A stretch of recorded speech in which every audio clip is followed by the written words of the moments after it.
Assalamualaikum warahmatullahi wabarakatuh.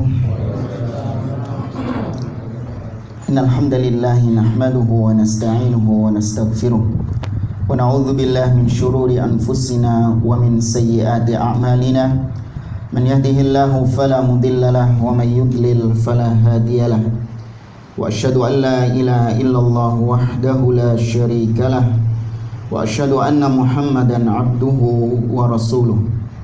Ya ayyuhalladzina amanu taqullaha haqqa tuqatih wa la tamutunna illa wa antum muslimun.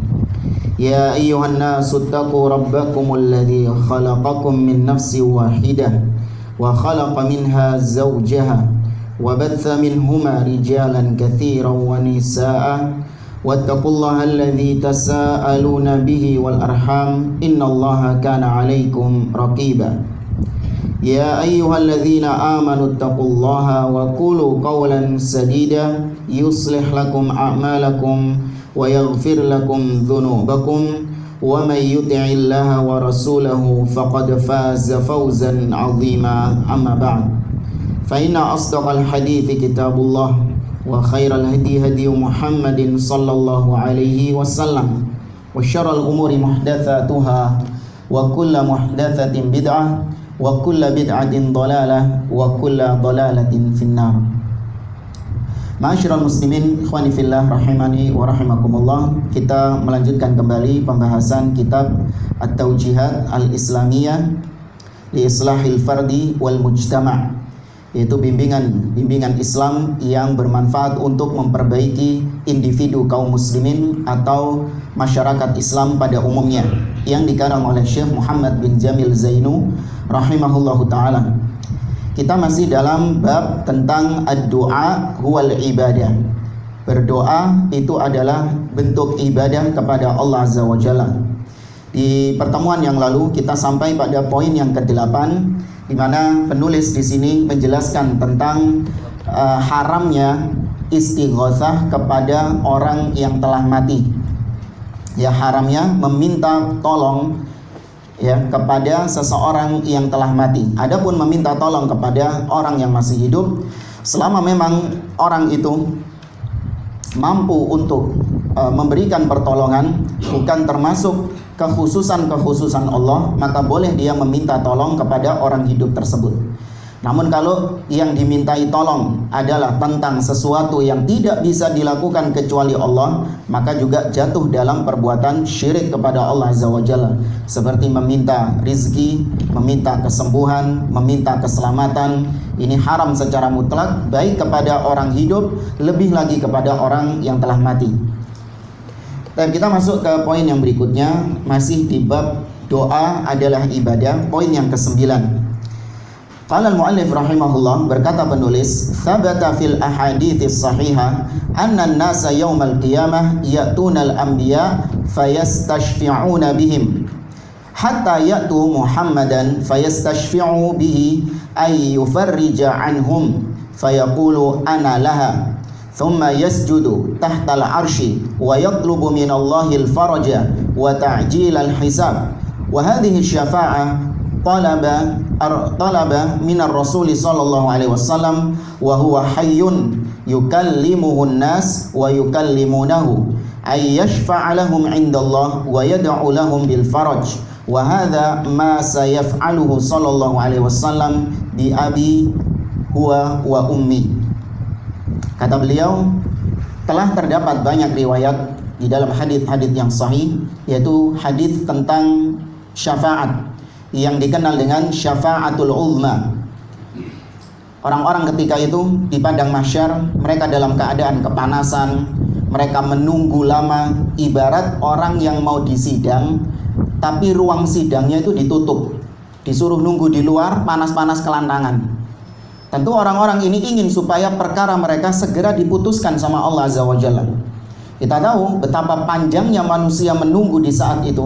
Kata Allah Azza wa Jalla di dalam surah As-Sajdah, kata Allah Subhanahu wa taala dalam surah As-Sajdah, fi yaumin kana miqdaruhu 50 alf sanah. Mereka menunggu mereka menunggu di hari tersebut dengan kadar satu hari itu sama seperti 50.000 tahun mereka menunggu. Fayatuna ila Adam. Mereka pun datang kepada Nabi Adam, ya awwalul bashar, manusia pertama yang Allah ciptakan. Mereka meminta kepada Adam, ya Adam, ala tara ma nahnu fihi. Wahai Adam, tidakkah kau lihat bagaimana kondisi kami sekarang? Ya, atashfa'u indallahi fayashfa'u lana. Tidakkah kau meminta syafaat kepada Allah agar Allah segera memutuskan perkara kami? Maka Adam menolak. Faya'tadiru Adam, karena dia pernah berbuat dosa kepada Allah Azza wa Jalla. Kemudian Adam mengatakan, utu Nuhan fa innahu awwalur rusul. Kalian coba berangkat kepada Nabi Nuh, karena dia rasul yang pertama. Mereka datang kepada Nabi Nuh juga menolak. Ya, utu Ibrahim. Kalian berangkatlah menuju Ibrahim. Ibrahim juga menolak. Disuruh ke Musa juga menolak. Disuruh ke Isa juga menolak. Dan akhirnya disuruh kepada Nabi Muhammad sallallahu alaihi wasallam. Kemudian mereka datang kepada Nabi sallallahu alaihi wasallam, mereka meminta syafaat melalui Nabi sallallahu alaihi wasallam. Di sini kita tahu mereka bukan meminta syafaat kepada Nabi. Mereka minta kepada Nabi agar Allah memberikan syafaat kepada mereka. Berarti tetap yang ngasih syafaat siapa? Allah Subhanahu wa taala. Ini akidah kita. Ya, tidak ada dalam akidah Ahlussunnah wal Jamaah selain Allah yang bisa memberikan syafaat pertolongan di hari kiamat. Tidak ada selain Allah Azza wa Jalla. Allah berfirman, "Man dzalladzi yashfa'u 'indahu illa bi'idnih." Siapa yang bisa memberikan syafaat di sisi Allah setelah Allah, kecuali setelah Allah mengizinkan dia untuk mendapatkan syafaat. Kalau tidak ada clearance, tidak ada izin dari Allah, seorang tidak akan mendapatkan syafaat pertolongan di hari kiamat. Qul lillahi syafa'atu jami'a. Katakanlah syafaat itu semua milik Allah Subhanahu wa taala. Allah berfirman juga dalam surah An-Najm, wa kam min malakin fis samawat la tughni syafa'atuhum syai'an illa min ba'di ay ya'dzanallahu liman yasha' wa yarda. Berapa banyak malaikat-malaikat yang ada di langit, syafaat mereka, pertolongan mereka tidak bermanfaat bagi manusia kecuali apabila Allah izinkan dan Allah ridhoi. Ya, kecuali bagi yang Allah izinkan dan Allah ridhoi. Mereka datang kepada Nabi, meminta agar Nabi memohon kepada Allah untuk diberikan syafaat. Kemudian Nabi mengatakan kepada mereka, "Analah, akulah orang yang benar, akulah orang yang tepat untuk kalian mintai itu." Lihat apa yang dilakukan Nabi. Apakah Nabi langsung bisa memberikan syafaat kepada mereka? Enggak. Nabi SAW sujud kepada Allah sebagai bentuk permohonan beliau kepada Allah Azza wa Jalla. Beliau sujud di bawah arsy Allah, meminta kepada Allah agar hisab segera disegerakan sama Allah. Kemudian kata beliau, inilah syafaat yang diminta dari Rasul dalam keadaan Rasul ketika itu hidup. Orang-orang terkadang menggunakan dalil ini untuk mengatakan tuh boleh minta syafaat kepada Nabi. Buktinya orang-orang di hari kiamat mereka minta syafaat kepada Nabi SAW. Maka kita jawab, mereka bukan minta syafaat kepada Nabi, mereka minta kepada Nabi agar Allah ngasih syafaat. Itu kesalahan yang pertama. Kesalahan yang kedua, mereka datang kepada Nabi, keadaan Nabinya hidup. Mereka berbicara langsung kepada Nabi dan Nabi juga berbicara kepada mereka. Bukan seperti yang dilakukan oleh orang sekarang, datang ke kuburan Nabi dalam keadaan Nabi tidak berdialog dengan mereka. Ya. Kemudian Allah Azza wa Jalla memberikan pertolongan kepada orang-orang yang datang kepada Nabi SAW dan mereka pun akhirnya diberi syafaat untuk segera disegerakan urusan hisab mereka. Dan inilah yang diminta oleh Nabi SAW. Yang diminta oleh Nabi SAW, Nabi memohonkan syafaat juga kepada ayah dan ibundanya. Ya, artinya Nabi SAW memohon kepada Allah Azza wa Jalla untuk memberikan syafaat kepada ayah dan ibunya, juga kepada Abu Thalib. Tapi tetap yang bisa memberikan pertolongan Allah. Allah tidak memberikan pertolongan kepada ayah dan ibu Nabi, dan tidak memberikan pertolongan kepada Abu Thalib untuk selamat dari neraka. Itu semua adalah hak Allah Azza wa Jalla. Nabi tidak berhak sama sekali. Kemudian yang ke-10, wa akbaru dalilin 'alal farqi bainal talab minal hayy wal mayyit huwa ma fa'alahu Umar ibn al-Khattab radhiyallahu anhu hinama nazala bihimul qahtu fa talaba minal Abbas amir Rasul sallallahu alaihi wasallam ay yad'u lahum wa lam yatlub minar Rasul sallallahu alaihi wasallam ba'da intiqalihi lirrafiqil a'la. Kata beliau, dalil yang paling besar, yang paling makjleb bagi orang-orang yang tetap ngotot boleh minta ke kuburan, ya, boleh meminta tolong kepada wali-wali yang telah mati. Dalil yang paling tepat untuk membungkam mereka adalah kisah atau perbuatan yang dilakukan oleh Al-Faruq Umar ibn al-Khattab, ya, untuk membedakan antara minta tolong sama orang yang hidup dengan minta tolong kepada orang yang mati. Ya, Anda bisa lihat bagaimana perbuatan Umar ibn al-Khattab. Beliau ketika menjabat menjadi khalifah, ada peristiwa paceklik, ditimpa kekeringan, tidak kunjung turun hujan. Apa yang dilakukan Umar? Seorang sahabat didikannya Nabi langsung, ya, didikannya Nabi SAW. Umar ibn al-Khattab datang kepada paman beliau, paman Nabi, yaitu Al-Abbas bin Abdul Muttalib, untuk minta kepada Al-Abbas agar Al-Abbas berdoa kepada Allah Azza wa Jalla agar diturunkan hujan. Al-Abbas hidup ketika itu. Makanya Umar datang kepada Al-Abbas, seorang yang dipandang soleh, seorang yang dipandang alim, ya. Maka Umar datang kepada beliau. Dan Umar tidak datang ke kuburan Nabi, padahal Umar di Madinah. Ya, padahal Umar ibn Khattab di Madinah. Coba kita mikir, kira-kira apa yang menghalangi Umar kok nggak minta kepada Nabi? Kalau mungkin Umar berada di kota lain, mungkin ada alasan. Oh iya, jauh soalnya. Coba kalau Umar ibn Khattab itu dekat sama Nabi, dekat di Madinah, Umar datang ke kuburan Nabi. Ternyata enggak. Umar juga berada di Madinah, tapi anehnya beliau tidak datang ke kuburan Nabi, minta pertolongan kepada Nabi SAW, minta doa kepada Nabi SAW. Apa yang menghalangi Umar? Karena Umar tahu perbuatan seperti itu adalah perbuatan yang tidak dibenarkan dalam Islam. Umar tahu bahwa karena Umar dididikan Nabi SAW, ya. Maka ketika Umar tidak meminta kepada Nabi, Umar tahu setelah Nabi wafat maka tidak boleh meminta-minta tolong kepada Nabi. Kalau ketika Nabi hidup, banyak sahabat minta kepada Nabi, minta doa kepada Nabi, boleh. Tapi ketika Nabi wafat, tidak ada sahabat yang meminta kepada beliau. Baik, kemudian yang ke-11, yadhunnu ba'du ahli ilmi anna tawassula kal istighatsah ma'a anna al-farqa bainahuma kabir. Sebagian orang, ya, sebagian ulama ahli ilmu ada yang mengatakan bahwa tawassul itu sama seperti istighatsah. Ya, tawassul itu sama seperti istighatsah, padahal keduanya memiliki perbedaan yang mencolok. Apa tawassul itu? Ya, menjadikan sesuatu sebagai perantara. Kalau istighatsah, minta tolong. Ya. Kata beliau, perbedaannya jauh. Fatawassul huwa talab minallah biwasitatin. Tawassul itu adalah permintaan, request. Tujuannya tetap kepada Allah, tapi dengan perantara. Ya, tujuannya tetap kepada Allah, namun dengan perantara. Misalnya seorang mengatakan, Allahumma bihubbika wa hubbina li rasulillahi farrij anna. Ya Allah, misalnya ini tawassul, seorang mengatakan, ya Allah, dengan cintamu kepada Rasulullah dan cintaku kepada Rasulullah, maka hilangkan kesusahan-kesusahan yang ada padaku, yang menimpa aku.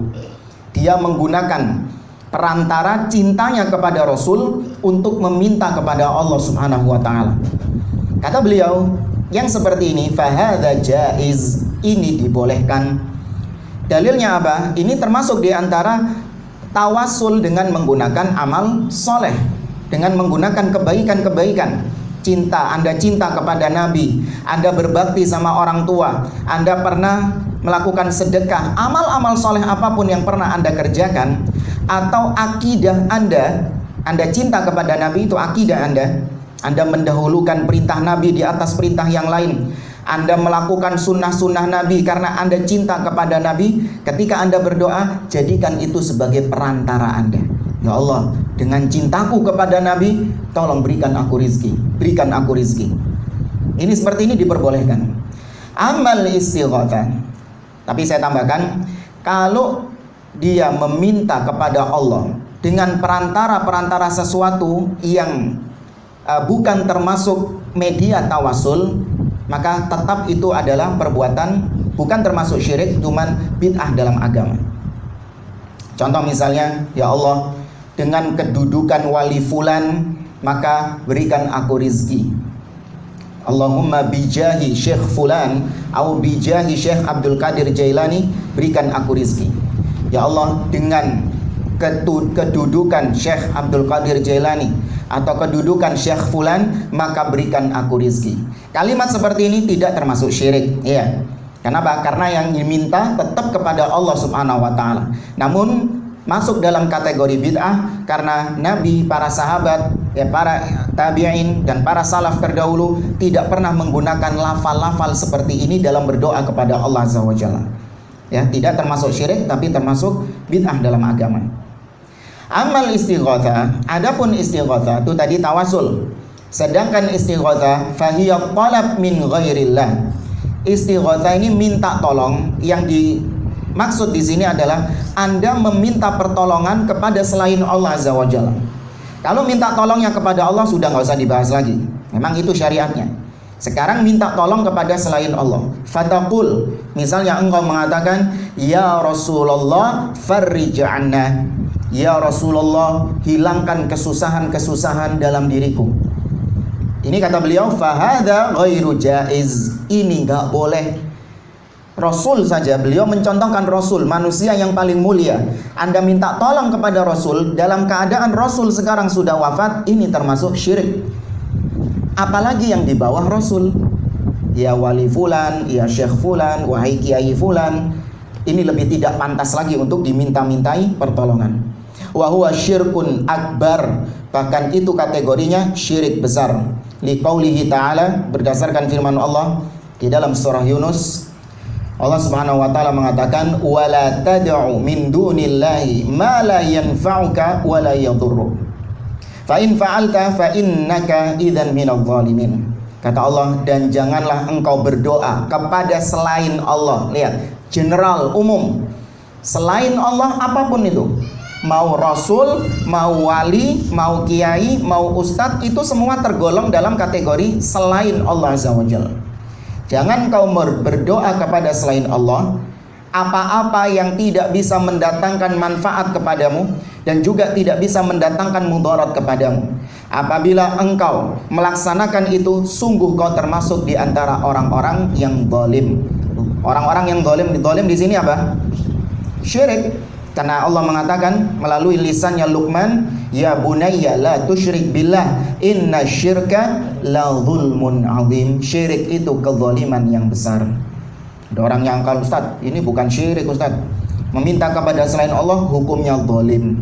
Mana ini buktinya? Allah enggak mengatakan fa innaka idzan minal musyrikin. Allah mengatakan fa innaka idzan minadh dhalimin. Berarti zalim kok Ustaz mensyirik-syirikkan? Enggak. Zalim di situ maknanya adalah syirik, ya, sebagaimana dalam surah Luqman itu. Dan setelah itu, qul inni la amliku lakum dharran wala rasyada. Dalam surah Al-Jin, Allah memerintahkan kepada Nabi-Nya SAW, katakanlah wahai Muhammad, sesungguhnya aku tidak memiliki kuasa bagi kalian untuk mendatangkan mudarat atau mendatangkan hidayah, mendatangkan petunjuk. Nah, kalau Nabi nggak bisa mendatangkan sesuatu manfaat atau mudarat dengan sendirinya, maka beliau nggak pantas diminta-mintai. Ya, apalagi yang paling jelas dalam surah Al-A'raf, Allah Subhanahu wa taala mengatakan, qul la amliku li nafsi naf'an wala dharran illa ma syaa Allah. Katakan wahai Muhammad, Aku Muhammad SAW tidak mampu mendatangkan, tidak berdaya untuk mendatangkan manfaat bagi diriku sendiri atau mendatangkan mudarat bagi diriku sendiri, illa masya Allah, kecuali dengan kehendak Allah Subhanahu wa ta'ala. Walau kuntu a'lamul ghaiba lastakthartu minal khairi wa ma massani yasu. Andai kata aku tahu tentang perkara gaib, termasuk tadi mendatangkan manfaat, mendatangkan mudarat, tentu kalian akan melihat aku ditimpa kebaikan-kebaikan dan aku tidak akan ditimpa kemudaratan, tidak akan ditimpa bahaya. Ya. Dalam surah Al-Jin Allah juga mengatakan, qul innama ad'u rabbi wala usyriku bihi ahada. Katakan wahai Muhammad, sesungguhnya aku hanya berdoa kepada Rabbku dan aku tidak menyekutukan dia dengan sesuatu apapun. Nabi juga bersabda, idza sa'alta fas'alillah wa idza sta'anta fasta'in billah. Apabila kau meminta, mintalah kepada Allah. Apabila kau membutuhkan pertolongan, minta pertolongan hanya kepada Allah Azza wa Jalla. Kita dalam sholat senantiasa mengatakan iyyaka na'bud wa iyyaka nasta'in. Ya Allah, hanya kepadamulah aku menyembah dan hanya kepadamulah aku meminta pertolongan. Maka aneh kalau ada orang yang setiap sholatnya dia mengatakan iyyaka na'budu wa iyyaka nasta'in, namun ternyata prakteknya dia justru meminta pertolongan kepada selain Allah Azza wa Jalla. Ini sesuatu yang kontradiksi. Qala syair, seorang penyair pernah mengatakan, Allaha as'alu ayyufarrija karbana fal karbu la yamhuhu illallah. Allah lah yang aku mintai untuk menghilangkan musibah kami. Ya, Allah lah yang aku mintai untuk menghilangkan musibah. Dan karena musibah itu, sesungguhnya musibah itu tidak akan hilang kecuali dengan Allah Azza wa Jalla yang menghilangkannya. Ya, berbeda dengan sebagian orang yang meyakini Nabi SAW yang bisa menghilangkan musibah. Allahumma sholli salatan taman wa sallim salaman kamilan ala sayyidina Muhammad alladhi tanhalu bihil uqad wa tanfariju bihil kurab. Yang dengan Nabi Muhammad itulah ya semua ikatan-ikatan akan lepas dan semua musibah-musibah akan sirna. Nah, ini bentuk kesyirikan kepada Allah Azza wa Jalla. Nah, jemaah yang dimuliakan oleh Allah, itu tadi bab tentang ad-du'a wal ibadah. Doa itu adalah ibadah. Sekarang kita masuk bab yang berikutnya, yaitu ainallah, di mana Allah. Ya. Kenapa ini masuk dalam pembahasan kita? Karena inilah pembahasan yang membedakan antara ahli sunnah dengan ahli bid'ah. Makanya antum kalau mau ngaji itu harusnya ngaji-ngaji yang diprioritaskan permasalahan-permasalahan yang menjadi pokok sentral pertikaian antara ahli sunnah dengan ahli bid'ah. Dan itu seharusnya dai-dai concernnya seperti itu. Tapi berbeda dengan dai-dai yang cuma cari aman, ya dia itu yang dibawakan hanya yang sama antara ahli sunnah dengan ahli bid'ah. Keharmonisan rumah tangga, fokusnya cuma itu terus. Ada bedanya nggak kita dengan ahli bid'ah tentang keharmonisan rumah tangga? Nggak ada, sama. Tentang akhlak, bukan berarti itu nggak penting Ustaz ya. Penting, tetap penting. Tapi jangan jadikan itu sebagai fokus dakwahmu. Ya, jadikan fokus dakwahmu adalah perkara-perkara yang di situ ahli bid'ah menentangnya, menolaknya. Apa itu? Tentang asma wa sifat. Ya, tentang tauhid, tentang bagaimana menyikapi penguasa. Ya, itu kita say goodbye sama ahli bid'ah. Tapi kalau keharmonisan rumah tangga sama. Ya, sama. Bab poligami sama. Ya. Baik. Maka di sini beliau membawakan bab tentang ainallah, di mana Allah. Baik, kita baca. Qala al-mu'allif rahimahullah, Allahul ladzi khalaqana aujaba alaina an na'rifa aina huwa. Allah yang telah menciptakan kita telah mewajibkan kepada kita untuk kita mengenal, mengetahui di mana Dia.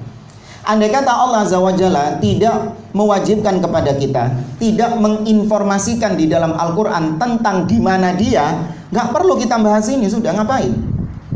Kita bahas ini karena Allah Azza wa Jalla menginformasikan di dalam Al-Quran tentang Dia berada di mana. Banyak ayat-ayat, bahkan Al-Imam Ibnul Qayyim rahimahullah ta'ala akthar min alfaini dalil tadullu ala annallaha fauqa arsyihi. Lebih dari 2000 dalil yang menunjukkan bahwa Allah subhanahu wa ta'ala berada di atas arsy-Nya. Ya, lebih dari 2000 dalil kata Imam Ibnul Qayyim, baik dalam Al-Quran ataupun sunnah Nabi SAW. Kalau satu dalil saja sahih dari Al-Quran ataupun sunnah itu kita pegang, jadikan sebagai pegangan akidah kita, apalagi dalilnya seabrek, ya, apalagi dalilnya ada ribuan seperti itu, lebih kita pegang. Hatta nattajiha ilaihi biqulubina wa du'aina wa salatina. Apa pentingnya kita ini mengenal di mana Allah Subhanahu wa taala?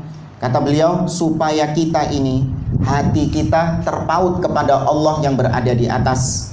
Doa-doa kita itu terpanjatkan kepada Allah yang ada di atas. Salat-salat kita itu juga terpanjatkan kepada Allah yang berada di atas. Wa man lam ya'rif aina rabbah yabqa dha'i'an la ya'rif wajhata ma'budahu wa la yaqumu bihaqqi ibadatihi. Orang yang tidak mengenal di mana Tuhannya, maka dia melakukan ibadah dalam keadaan tersesat.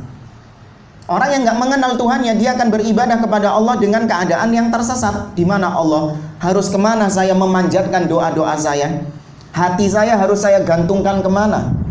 Nggak tersesat dia. Sehingga kalau tersesat, dia tidak akan menunaikan hak-hak Allah sebagai sesembahannya. Ya, ibarat seperti Anda tidak tahu nomor telepon, bisa nggak Anda menghubungi orang yang Anda telepon? Nggak bisa, tersesat. Ya, ini kata beliau ibarat orang yang tidak mengenal Allah, dia akan tersesat. Tapi jamaah dimulakan oleh Allah, pembahasan tentang di mana Allah, mempertanyakan Allah di mana, itu bukan suatu hal yang tercela. Ya, karena ada seorang dai yang mengatakan Allah nggak boleh dipertanyakan gimana, dengan mengutip sebuah athar yang dusta dari Ali bin Abi Thalib. Nggak tahu dapat dari mana, tidak sahih dari Ali bin Abi Thalib. Katanya Ali bin Abi Thalib mengatakan, alladzi ayyanal aina la yuqalu lahu aina. Dia yang telah menciptakan arah di mana, itu nggak boleh ditanyakan di mana dia. Katanya Ali bin Abi Thalib mengatakan demikian. Maka kalaupun benar ya, kalaupun benar Ali bin Abi Thalib mengatakan itu, Allah itu nggak boleh ditanya di mana dia, karena dia yang menciptakan arah, dia yang menciptakan kata-kata aina, nangdi, di mana. Nggak boleh ditanya di mana Allah. Nah, bagaimana Rasul Shallallahu Alaihi Wasallam? Dalam riwayat Imam Muslim, Nabi bertanya kepada seorang jariyah, budak wanita. Apa pertanyaan Nabi? Ainallah, di mana Allah Subhanahu wa taala? Mungkin nggak Ali bin Abi Thalib nyindir Rasulullah sendiri? Nggak mungkin. Maka itu bukan dari Ali bin Abi Thalib. Biasanya kalau hadis-hadis palsu, athar-athar palsu berkaitan dengan Ali, ini munculnya dari siapa? Rafidhah. Ya, dari Rafidhah. Seperti doa yang banyak di undangan-undangan itu, semoga Allah menghimpun yang terserak dari keduanya. Pernah tahu ya di undangan itu? Atau dulu undangannya gitu.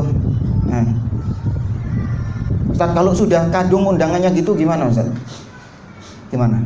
Dulu kita nikah undangannya kayak gitu, gimana? Nikah lagi, benar.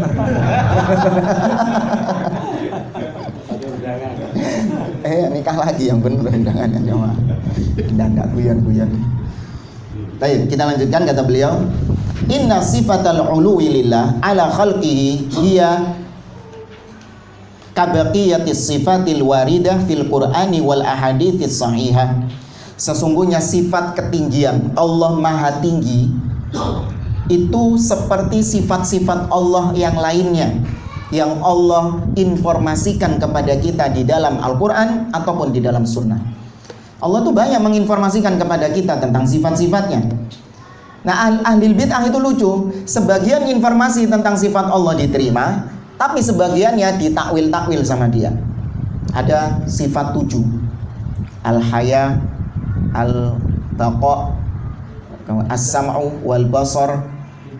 Al-qidam ya, al-haya, al-qidam, al-baqa, as-sam'u wal basar, al-kalam, wujud. Ya, pokoknya sifat 7. Kenapa kok sifat-sifat yang lain kok kau tolak? Kata dia, iya, karena kalau kita tetapkan nanti kita menyerupakan Allah dengan makhluk. Sifat yang ditolak seperti apa? Allah berada di atas. Allah katanya butuh tempat. Kalau Allah berada di arsy berarti Allah butuh tempat. Nah, kan sama kayak makhluk. Allah punya wajah. Wa yabqa wajhu rabbika dzul jalali wal ikram. Kenapa enggak kalian tetapkan, kok kalian takwil? Oh iya, nanti kita menyerupakan Allah dengan makhluk. Karena makhluk punya wajah. Allah punya tangan. Allah mengatakan bal yadahu mabsutatan, kedua tangan Allah terbentang. Kenapa enggak kalian tetapkan? Oh iya, nanti kita menyamakan Allah dengan makhluk. Taib. Tadi sifat-sifat yang kalian tetapkan, sifat kehidupan, mendengar, ya, melihat, wujud, ya. Apakah sifat-sifat ini nggak ada pada makhluk? Ada juga. Oh iya, tapi beda kehidupan Allah dengan kehidupan makhluk. Ya itu mestinya. Allah tinggi berbeda dengan ketinggian makhluk. Allah punya wajah berbeda dengan wajahnya makhluk. Allah punya tangan berbeda dengan tangannya makhluk. Perlakukan semua sifat-sifat Allah sama, ya, rata, semuanya dipukul seperti itu. Ya. Fa inna aqidatas salaf, kata beliau, kas-sam'i wal basari wal kalami wan nuzuli wa ghairi dzalika min sifatillah. Sifat tinggi itu sama seperti sifat-sifat yang lain. Maksudnya sama di sini menyikapinya. Maknanya tentu berbeda. Menyikapinya sama seperti sifat-sifat yang lain. Allah mendengar, ya, Allah punya sifat melihat, Allah punya sifat kalam, berbicara, Allah punya sifat turun, atau sifat-sifat lain yang Allah informasikan dalam Al-Quran atau Nabi kabarkan dalam hadisnya. Sikap kita sama. Fa inna aqidatas salafis salih wal firqatin najiyah ahli sunnati wal jamaah al-imanu bima akhbarallahu bihi fi kitabihi au rasuluhu fi ahadithihi min ghairi ta'wil wala ta'til wala tashbih. Karena akidah para salaf yang saleh, pendahulu-pendahulu kita dari kalangan sahabat, tabi'in dan setelahnya, akidahnya al-firqatun najiyah, kelompok yang selamat, ya, golongan yang diselamatkan. Selamat dari apa? Di dunia mereka selamat dari akidah sesat, di neraka mereka selamat dari api neraka. Makanya golongan ini disebut firqatun najiyah. Mereka lah ahli sunnah wal jamaah. Orang-orang yang berpegang dengan sunnah otomatis berjamaah mereka ini. Otomatis mereka bersatu. Makanya lawannya ahli sunnah wal jamaah apa? Ahlul bid'ah wal furqah. Ahlil bid'ah dan ahli perpecahan. Karena kebid'ahan itu pasti berpecah belah. Beda dengan yang berpegang di atas sunnah, pasti bersatu. Meskipun tidak ada yayasan yang menaungi, tidak ada organisasi yang memayunginya, tapi kalau akidahnya sama-sama di atas sunnah, mereka itu bersatu. Ya, bersatu itu bukan kumpul-kumpul gitu, bukan. Bersatu itu sama-sama di atas akidah yang benar. Abdullah bin Mas'ud mengatakan, antal jamaah wa in kunta wahdak. Kau adalah ahlus sunnah wal jamaah meskipun kau seorang diri. Meskipun kau nggak ikut kumpul-kumpul di Monas, kok Monas? Meskipun kau nggak ikut kumpul-kumpul misalnya, selama kau berada di atas akidah yang benar sesuai dengan akidahnya para sahabat dan para tabi'in, maka kaulah ahlus sunnah wal jamaah yang sejati. Ya, jadi jangan terkecoh dengan propaganda orang yang kita nggak mau ikut organisasi ini, kita nggak mau ikut masa lagi berkumpul, kita lagi menekan penguasa. Itu sendiri yang nggak mau ngumpul, berarti dia nggak mau bersatu dengan kita. Enggak, kita mau bersatu kalau di atas pemahaman yang benar. Kalau di atas pemahaman yang salah, tidak akan mungkin bersatu. Fisiknya saja bersatu, tapi hati mereka terpecah belah. Allah pernah menyindir ini kepada orang-orang Yahudi yang dulu bergabung, berkoalisi sama orang-orang musyrikin. Akidah mereka berbeda. Jamaah, itu ada mobil keluar enggak? Nyusahin enggak? Hah?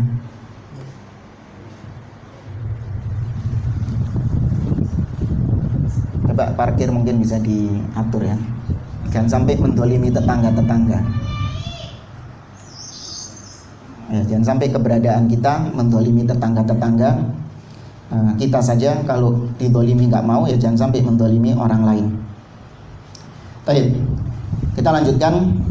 Meskipun mereka bersatu, tapi kalau akidahnya terpecah belah, Allah katakan dalam surah Al-Hasyr, tahsabuhum jami'an wa qulubuhum syatta. Kau melihat mereka bersatu fisiknya, tapi hati mereka terpecah belah, akidah mereka terpecah belah. Nah, kata beliau, akidahnya ahli sunnah wal jamaah, al-firqatun najiyah, akidahnya salafus saleh tentang sifat-sifat Allah, apa? Mengimani apapun yang Allah kabarkan melalui Al-Quran, dan juga apa yang Rasul kabarkan melalui hadis-hadisnya. Imani saja sudah. Itu konsekuensi dari mulut kita yang mengatakan asyhadu an la ilaha illallah wa asyhadu anna Muhammadan Rasulullah. Konsekuensinya tunduk, Allah menginformasikan apa saja, imani sudah. Karena yang paling tahu tentang Allah siapa? Ya Allah sendiri. Manusia yang paling tahu tentang Allah siapa? Nabi SAW. Selain beliau, selain Nabi, tidak ada manusia yang tahu tentang Allah Azza wa Jalla. Andai kata Allah nggak ngasih tahu kita tentang sifat-sifatnya, Nabi nggak ngasih tahu kita tentang sifat-sifat Allah, kita nggak tahu jemaah. Gak ada yang namanya riset, penelitian. Yuk kita meneliti tentang sifat-sifat Allah, gak bisa. Makanya dalam masalah akidah itu tauqifiyah, berhenti pada dalil. Dalil ngomong, kita melok. Dalil tidak ngomong, ya sudah diem. Ya, diem, tidak perlu membicarakannya. Contoh-contoh misalnya sikap kita ini. Allah menceritakan tentang akidah ya. Dulu Adam ketika diperintahkan oleh Allah, ketika Adam diciptakan oleh Allah, malaikat disuruh sujud kepada Allah, kepada Adam. Mereka semua sujud kecuali iblis, ya. Fasajadu illa iblis. Mereka semua sujud kecuali iblis. Kemudian singkatnya, iblis diusir sama Allah Azza wa Jalla. Fakhruj minha. Keluarlah kau dari surga ini. Keluar kan? Anda lihat urutannya dalam surat Al-A'raf. Kemudian setelah iblis keluar, Allah menceritakan tentang bagaimana Adam ditipu sama iblis untuk memakan pohon yang dilarang sama Allah. Bukan buah khuldi. Ini istilahnya iblis ini, buah khuldi ini. Buah keabadian. Gak tahu kita apa, pokoknya iblis menyesatkan Adam. Tapi pertanyaannya, ini masalah akidah, Ustaz. Kok bisa ya? Iblisnya sudah dikeluarkan, terus masuk lagi menggoda Adam. Ada yang bisa jawab? Paham gak maksud pertanyaannya? Ya kan? Iblis, Allah nyuruh malaikat sujud kepada Adam, iblis gak mau. Sebagai hukumannya Allah mengusir iblis dari surga, keluar. Kemudian Allah kisahkan tentang Adam dan Hawa yang ditipu oleh iblis sehingga mereka berdua mendekati pohon yang dilarang. Kok bisa iblisnya masuk lagi?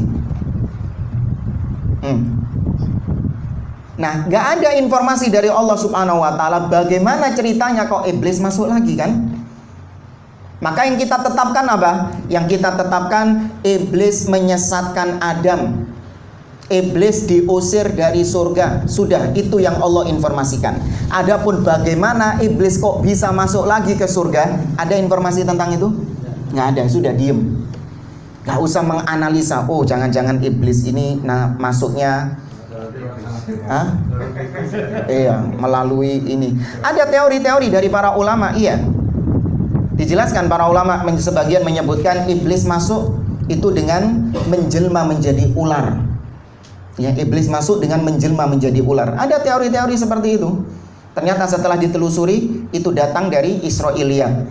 Ya, datang dari kitab-kitabnya Ahlul Kitab. Anda kalau lihat kitab Alkitab, di kitab Kejadian, bagaimana kisah Adam yang ditipu sama iblis, itu iblis masuknya itu melalui menjelma menjadi ular. Menjelma menjadi ular. Maka kita nggak menerima informasi seperti ini. Ada yang mengatakan iblis masuknya itu melalui hanya suara saja, ya, dari luar surga, hanya suara saja. Iblisnya nggak masuk ke situ, hanya suaranya saja yang kedengaran sama Adam. Ada yang berteori seperti itu. Ini masalah akidah, nggak bisa pakai teori-teori gitu. Maka ucapkan seperti ucapan orang-orang yang ar-rasikhuna fil ilmi. Allah katakan dalam surah Ali Imran, war-rasikhuna fil ilmi yaquluna amanna bihi kullun min indi rabbina. Orang-orang yang berilmu, yang dalam ilmunya, ketika mendapati ayat-ayat kisah-kisah yang bertentangan seperti ini, apa kata mereka? Amanna bihi, kami percaya sama kisah itu. Kenapa? Kullun min indi rabbina, karena semua ini dari Allah subhanahu wa ta'ala. Informasi yang datang dari Allah azza wa jalla, kami percaya itu semuanya.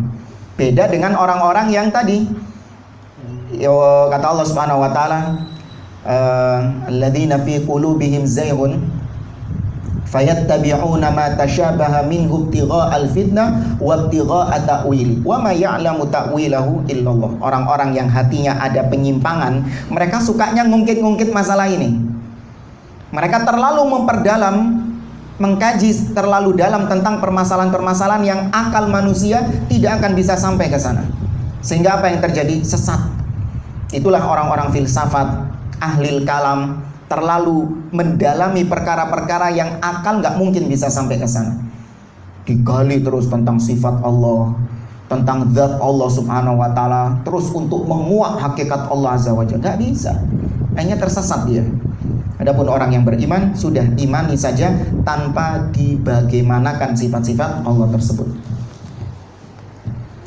Baik, maka Ahlussunnah wal Jamaah mengimani apa-apa yang Allah kabarkan dalam kitabnya dan yang dikhabarkan oleh Rasul dalam hadisnya tanpa ditakwil. Tanpa ditakwil artinya dipalingkan maknanya ya. Tangan artinya kekuatan. Coba Anda pengen lihat yang bawa mushaf terjemahan.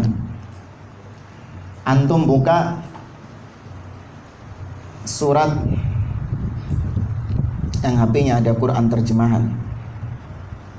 Surat Shad ayat 75.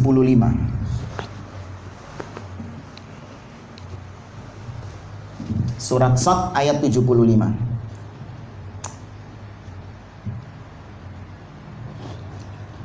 Buka yang sama terjemahannya ya. Ana izin minum jamaah. Bismillah.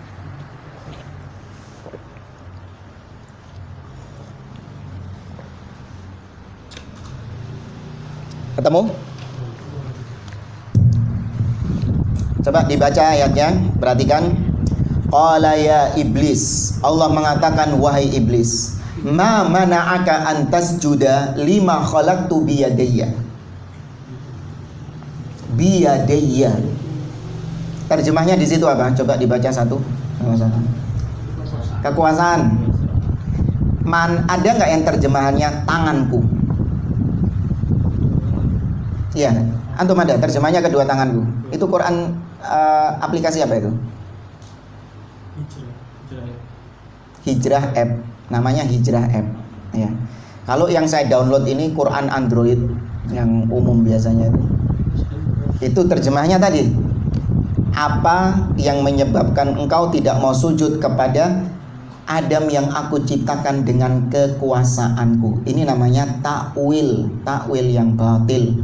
Tangan diterjemahkan menjadi kekuasaan. Iya, diterjemahkan menjadi kekuasaan. Makanya ini hati-hati. Ya, terjemahan itu bukan Al-Quran jemaah. Terjemahan itu makhluk, ciptaannya penerjemah. Ya, yang Quran itu yang kalamullah yang mana? Ya, yang bahasa Arabnya itu. Makanya kalau kita belajar bahasa Arab dengan baik, kita akan tahu ini ngawur ini. Ya dia itu dipahami oleh orang Arab tangan, kedua tanganku. Kok bisa dia mengartikan sebagai kekuasaan? Tapi sebelum kita lanjut tentang takwil ini, pernah nggak Anda sampaikan perbedaan takwil yang sahih dan takwil yang batil? Pernah, saking lupa mungkin ya.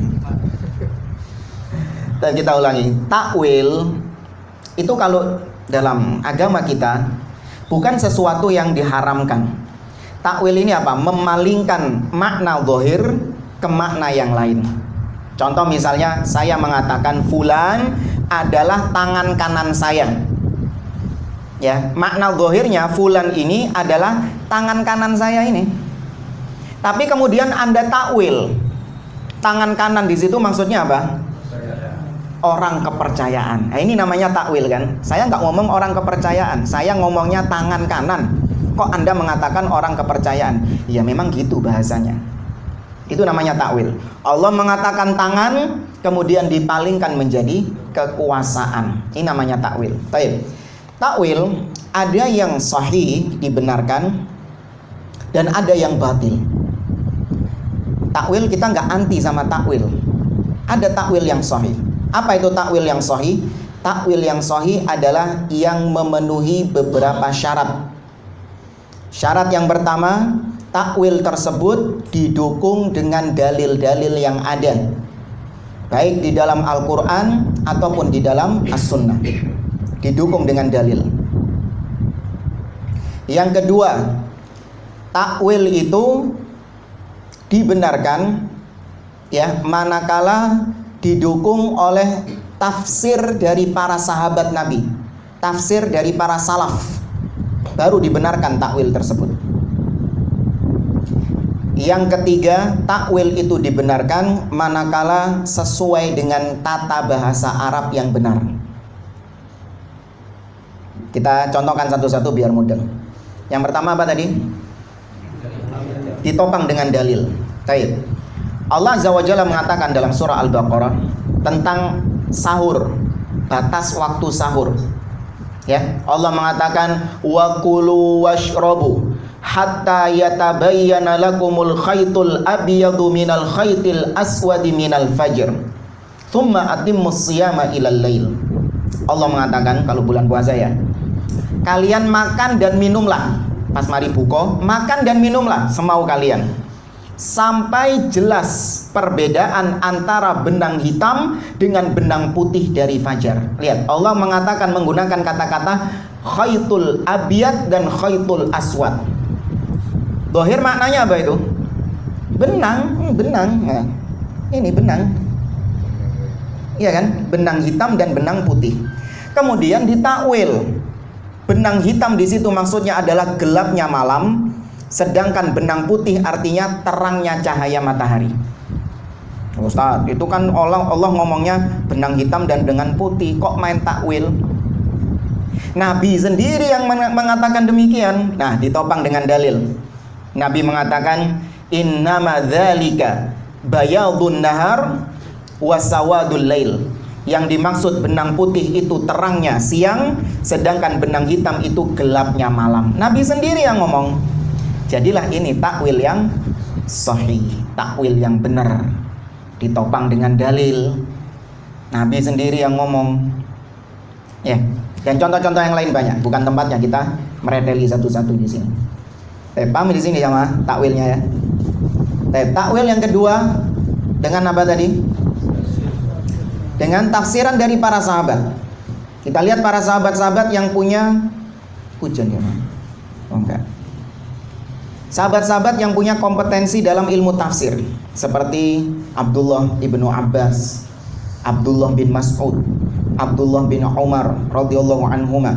Dari kalangan tabi'in ada Al-Imam Hasan Al-Basri, ya, Mujahid, Ikrimah dan yang lainnya. Allah berfirman misalnya dalam surah Al-Maidah ayat 44. Kata Allah Azza wa Jalla, "Wa man lam yahkum bima anzalallah faulaika humul kafirun." Barang siapa yang tidak berhukum dengan hukum yang Allah turunkan, maka dia kafir. Kafir ini artinya apa? Ya, kafir ini bukan mukmin, non-Islam, non-Muslim. Ya kan? Kafir artinya yang mengingkari. Bisa dia ahlul kitab, bisa dia musyrik, bisa dia nggak beragama. Orang yang tidak berhukum dengan hukum Allah berarti dia kafir. Zahir ayatnya kan gitu. Makanya jadi senjata sama orang-orang Khawarij, teroris-teroris yang suka mengkafirkan pemerintah. Siapa yang tidak berhukum dengan hukum Allah, kafir. Boleh untuk dikudeta, boleh untuk dilengsarkan.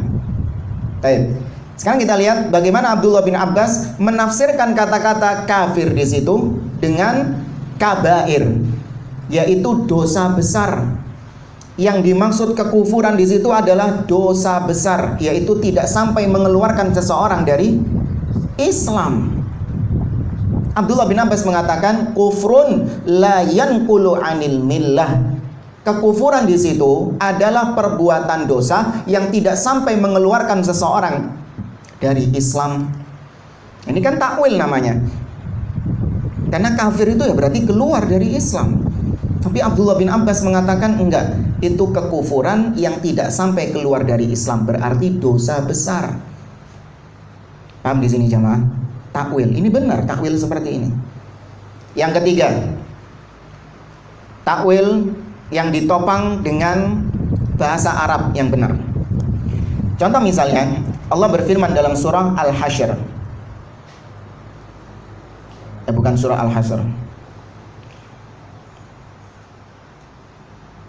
Kok keliru? Allah berfirman dalam surah At-Taubah ayat 67. Coba dilihat surat At-Taubah ayat 67.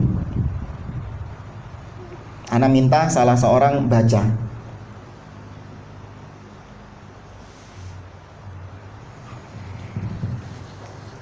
Al-munafiquna wal munafiqatu ba'duhum min ba'din ya'muruna bil munkar wa yanhauna 'anil ma'ruf wa yakbiduna aydiyahum nasullaha fanasiyahum. Sudah ketemu? Antum masih pakai aplikasi tadi itu? Ya, yang pakai aplikasi yang lain dulu aja. Coba bacakan artinya.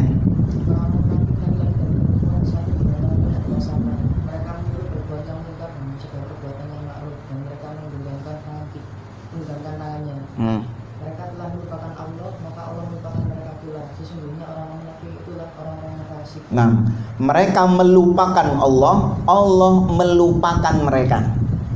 Itu yang digaris bawah ya. Allah, mereka melupakan Allah, Allah melupakan mereka. Antum tadi sama? Mereka telah lupa pada Allah, maka Allah melupakan mereka. Sama juga ya. Allah melupakan mereka. Baik. Kata-kata nasiya, yansa, nisyan itu diterjemahkan menjadi lupa memang. Lupa ini artinya apa? Enggak ingat kan? Lawan katanya ingat. Ya kan? Lupa itu lawan katanya hafal. Lawan katanya ingat. Sehingga ayat ini dipertentangkan oleh sebagian orang bahwa kita ini katanya nggak mau takwil. Tapi ternyata Anda juga main takwil-takwil. Coba Anda baca ayat itu. Mereka melupakan Allah, Allah melupakan mereka. Apakah Anda meyakini Allah punya sifat lupa? Nah, Allah mengatakan demikian kan? Allah punya sifat lupa. Harusnya kalau kalian konsisten, gak mau takwil, tetapkan Allah punya sifat lupa, yaitu lawan katanya ingat. Berarti lupa ini ilmu itu hilang kan? Anda punya ilmu, kemudian Anda lupa, berarti ilmunya hilang. Nah, kalau Anda sematkan itu kepada Allah, problem nggak? Problem. Sehingga lupa di sini, nasiya yansa, nasullaha fanasiyahum. Mereka lupa kepada Allah, Allah melupakan mereka. Dalam bahasa Arab, nasiya yansa, selain maknanya hilangnya ingatan, maknanya juga taraka yatruku, meninggalkan. Ya, taroka yatruku. Anda buka kamus-kamus bahasa Arab, nasiya yansa, yang pertama diddul hifz, lawan katanya eling. Makna yang pertama benar. Makna yang kedua taroka syai', yaitu meninggalkan sesuatu. Sehingga ayat ini ya mengatakan mereka melupakan Allah, Allah melupakan mereka, berarti maknanya apa? Mereka meninggalkan Allah, dan Allah pun meninggalkan mereka di hari kiamat. Karena di dunia orang-orang munafik ini meninggalkan Allah, nggak mau ingat kepada Allah, nggak mau taat kepada Allah, Allah ditinggalkan sama mereka. Maka balasannya di akhirat Allah juga meninggalkan mereka, nggak diberi rahmat, nggak diberi kasih sayang, nggak dikasih ampunan, nggak dimasukkan surga, ditinggalkan orang-orang kafir ini.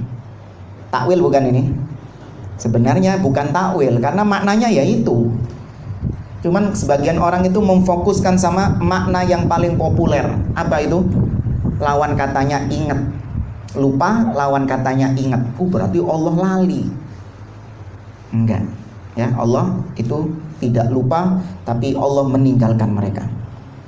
Baik, maka Ahlussunnah selain menggunakan 3 cara tadi, tidak ada cara yang lain. Ya, selain cara itu cara yang batil. Allah Ar-Rahman 'alal arsyistawa. Allah berada di atas arsy-Nya, berada tinggi di atas arsy-Nya. Istiwa artinya ala, berada tinggi di atas. Ditakwil menjadi istaula. Artinya apa? Menguasai arsy. Baik. Pakai 3 teori tadi. Ada dalil keterangan dari Nabi atau dari Allah? Istawa artinya istaula? Nggak ada. Para sahabat ada yang mengartikan gitu? Secara bahasa Arab dibenarkan? Tidak dibenarkan juga. Terus tekondi. Istawa jadi istaula. Ya, maka Ahlussunnah menetapkan apa adanya. Min ghairi ta'wil wala ta'til. Ta'til artinya menolak. Entah ta'til ini dengan menggantikan makna yang lain, menolak Allah berada di atas, ini ta'til. Kemudian memberi makna yang lain, jadi takwil. Jadi ta'til dulu baru takwil. Paham ya? Ditolak kemudian diberi makna yang lain. Wala tashbih, dan gak boleh pula kita Ahlussunnah wal Jamaah menyerupakan Allah dengan makhluknya, menyamakan Allah subhanahu wa ta'ala dengan makhluknya. Allah berfirman, dan ayat yang sering kita bahas, laisa kamitslihi syai'un wa huwas samiul basir. Tidak ada yang serupa dengan Allah sesuatu apapun, Dia Maha mendengar lagi Maha melihat. Baik jamaah, 14 ya. Afwan. Kita berhenti di sini dulu. Masuk ke tanya jawab. Kalau nggak ada, alhamdulillah. Kontrol jamaah. Nah, dari beberapa contoh begitu bahayanya terjemahan. ya. Ini bagaimana kita orang awam dalam belajar agama? Artinya kita sering ya sudah terjemahan kita baca, kemudian kita pahami. Ini gimana? Ya, terjemahan sebenarnya hanya sebagai membantu, ya, membantu kita untuk memahami Al-Quran. Cuman bahasa apapun tidak ada yang bisa mewakili bahasa Al-Quran. Bahasa apapun, Quran itu mau diterjemahkan ke dalam bahasa apapun, seindah-indahnya bahasa itu, sekomplit-komplitnya bahasa itu, tetap keagungan Al-Quran, keindahan Al-Quran jadi hilang. Coba Anda ketika orang-orang Arab itu, kenapa dulu Abu Jahal dan kawan-kawan begitu takut kalau mendengar Al-Quran itu? Karena mereka paham, ketika mendengar Al-Quran mereka tahu, ini bukan ucapan manusia ini. Ini ucapan Allah subhanahu wa ta'ala. Begitu indah ucapannya. Coba kalau kita dengar terjemahan Al-Quran, biasa wae sih. Kau no sing istimewa gitu. Nggak ada yang istimewa. Dengar Al-Qurannya juga kita nggak, ya biasa saja Ustaz. Nggak ada yang istimewa sih. Bukan terjemahannya, ayatnya dibaca tetap kita biasa. Karena kita nggak paham bahasa Arab.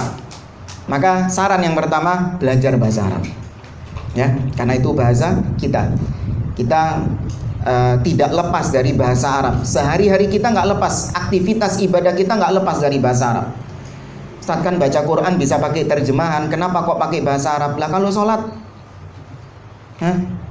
ketika Anda berada di belakang imam misalnya, imam membaca satu ayat, nggak Anda pahami. Kalau nggak paham bahasa Arab, imamnya baca panjang, pegel, duh gak mari-mari, kira bosen. Paham nggak maksudnya? Coba kalau Anda paham bahasa Arab, imam baca itu Anda asyik mendengarkannya, asyik dengerin. Kalau nggak paham, mari dangwis. Mending pokoknya imamnya gak kulhu, gak enak pokoknya. Pokoknya harus kulhu, gak ina atau ina gitu. Itu manfaatnya. Kemudian Anda bisa merenungkan ketika Anda baca Quran. Ketika imamnya baca Quran, ketika imamnya menangis, berhenti pada satu ayat dia menangis misalnya, Anda nggak tahu, lapo sih nanti ngegek-ngegek barang. Kenapa pakai nangis-nangis segala ini? Apa kira-kira yang dia tangisi? Anda nggak tahu. Ya, bahkan kadang baca tentang surga, tentang neraka, ya, atau bahkan orang yang paham bahasa Arab itu baca ayat apapun, Kalau dia benar-benar meresapi maknanya dan dia aplikasikan dalam kehidupannya sehari-hari, dia renungkan dalam kehidupannya sehari-hari, nangis dia.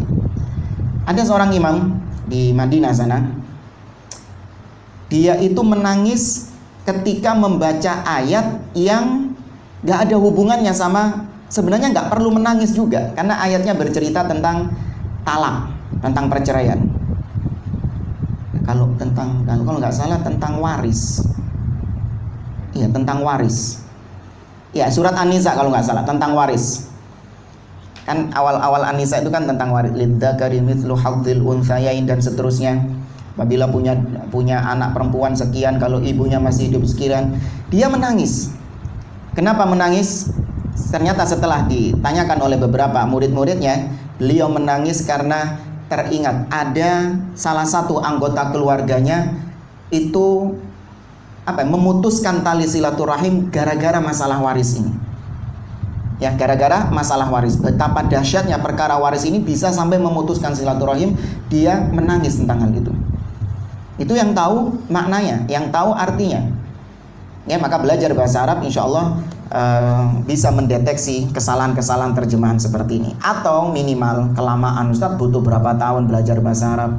Atau mungkin Anda sambil belajar bahasa Arab, masa Anda nggak baca Quran sama sekali? Ya, sambil belajar bahasa Arab, silakan baca terjemahan, cuman jangan fokus sama terjemahan, tapi gali tafsirnya juga.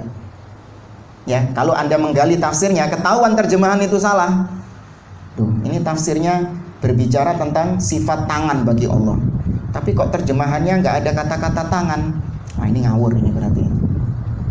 Ya, ini ngawur berarti. Atau Anda mendengarkan kajian-kajian tafsir, ya, kajian-kajian yang isinya tafsir bahasa Indonesia nggak ada masalah. Itu membantu Anda untuk memahami Al-Quran itu. Yang penting terus kita berusaha untuk memahami Al-Quran. Ya, jangan mencukupkan diri dengan apa yang ada sekarang. Kita ini dininabubuhkan ya dengan tafsir, dengan terjemahan, sehingga membuat orang malas untuk belajar bahasa Arab. Maka tetap kewajiban belajar bahasa Arab Anda lakukan. Di sela-sela itu silakan Anda baca tafsir-tafsir terjemahannya. Wallahu a'lam. Yang lain jemaah? Cukup ya? Ya, kemalaman tuh 9:30. Ya. Baik, ya. Ya, 9:30 kurang 10. Baik jamaah, ini yang bisa saya sampaikan ya. Wallahu a'lam bishawab. Insyaallah kita lanjutkan pada pertemuan yang akan datang. Kita akhiri majelis kita. Subhanakallahumma rabbana wa bihamdik asyhadu an la ilaha illa anta astaghfiruka wa atubu ilaik. Wa akhiru da'wana anil hamdulillahi rabbil alamin. Wassalamualaikum warahmatullahi wabarakatuh.